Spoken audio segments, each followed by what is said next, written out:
Hello brother.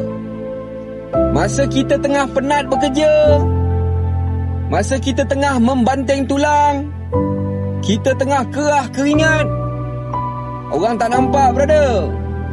Yang orang nampak masa kita tengah berehat, tengah bersenang lenang, tengah berjalan-jalan.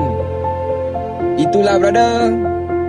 Orang ni lebih ramai yang suka mencari salah kita, melihat kekurangan kita.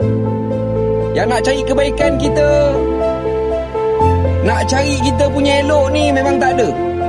Kalau ada pun sikit. Tapi tak apalah brother. Yang penting kita terus faham dan tahu apa yang kita buat, misi dan visi kita. Kita kejar elok-elok brother. Kita jangan jadi macam mata lalat, sentiasa mencari sampah, mencari benda-benda yang buruk. Kita jadilah macam mata lebah, sentiasa mencari bunga, benda-benda yang harum. Apa-apa pun brother, untuk hari ni